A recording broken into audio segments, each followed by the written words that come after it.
একটি যুদ্ধবিমান আকাশে ভেঙে পড়ছে। সময় নেই, সিদ্ধান্ত নিতে হবে সেকেন্ডের ভেতর। এই ভয়ঙ্কর মুহূর্তে পাইলটের জীবন বাঁচাতে যেটি হতে পারে একমাত্র ভরসা, সেটি হলো ইজেকশন সিট। ইজেকশন সিট শুধু যন্ত্র নয়, পাইলট এবং মৃত্যুর মাঝখানে থাকা শেষ ঢাল। 21 জুলাই সোমবার দুপুর 1টার কিছু পর উত্তরার মাইলস্টোন স্কুল অ্যান্ড কলেজ ভবনে বাংলাদেশ বিমান বাহিনীর একটি যুদ্ধবিমান বিধ্বস্ত হয়। এই ঘটনায় অনেক শিক্ষার্থী সহ নিহত হয়েছেন বিমানটির পাইলট ফ্লাইট লেফটেন্যান্ট তৌকির ইসলাম। ইজেকশন পদ্ধতি ব্যবহার করে পাইলট তৌকির কি বেঁচে যেতে পারতেন? ইজেকশন পদ্ধতি আসলে কিভাবে কাজ করে? কেনই বা সব বিমানে এটি থাকে না? প্রথমেই জেনে নেওয়া যাক ইজেকশন পদ্ধতি বা ইজেকশন সিট কিভাবে কাজ করে। পাইলটের হাঁটুর পাশে থাকা লিভার টানলেই পাইলটের মাথার উপর থেকে বিমানের ছাদ খুলে যায় এবং পাইলট সহ পুরো আসনটিকে 30 থেকে 100 মিটার উপরের দিকে ছুড়ে দেয়। এরপর আসনটি পাইলট থেকে আলাদা হয়ে যায় এবং একটি স্বয়ংক্রিয় প্যারাসুট খুলে ধীরে ধীরে পাইলটকে নামিয়ে নিয়ে আসে।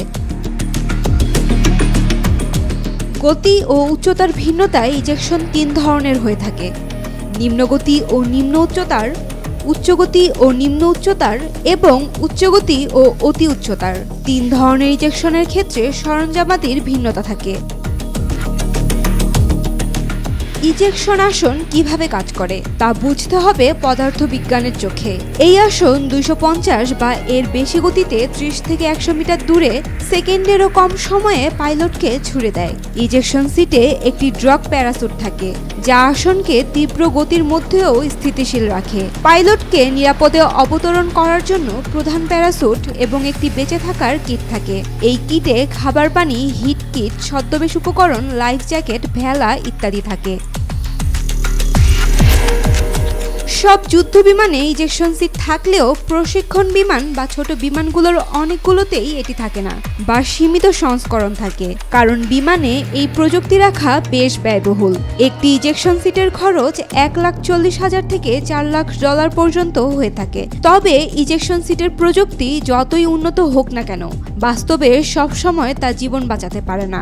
উচ্চগতির ধাক্কা, অসময়ে ইজেকশন অথবা নিচে উপযুক্ত জায়গা না থাকলে বিপদ থেকেই যায়।